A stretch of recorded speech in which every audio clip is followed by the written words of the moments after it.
ડીસાની vibrant school of સાયન્સને મરાયો seal. ભાડા કરનારની મુદ્દત પૂર્ણ થતા શાળાને મરાયો સીલ। એપીએમસીની માલિકીની જગ્યામાં ચાલતી હતી શાળા। બનાસ એજ્યુકેશન ટ્રસ્ટ કરે છે શાળાનું સંચાલન। કરાર પૂર્ણ થયા બાદ પણ શાળાનું મકાન ખાલી ન કરાયું। વારંવારની નોટિસ છતાં ખાલી ન કરાતા શાળાને સીલ મારવામાં આવ્યું। આ વિશે વધુ માહિતી આપવા આપણી સાથે જોડાઈ ચૂક્યા છે અમારા સંવાદદાતા। જે સ્કૂલને સીલ મારવામાં આવ્યું છે, કયું કારણ આમાં જાણવા મળી રહ્યું છે અને સ્કૂલના સત્તાધીશો શું કહી રહ્યા છે?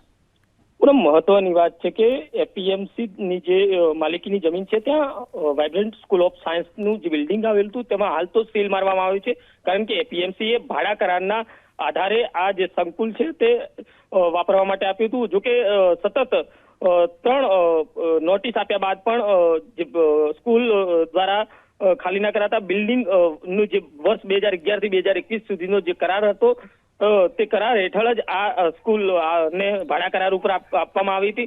જોકે વારંવાર નોટિસ આપ્યા પણ છતાં પણ ખાલી કરવામાં ના આવતા હાલ એપીએમસી દ્વારા બિલ્ડિંગને સીલ કરવાની કામગીરી હાથ ધરાઈ છે। મહત્વની વાત છે કે અનેક કોર્ટની લાંબી પ્રક્રિયા બાદ પણ વસંત આપને અટકાવવા માંગીશ।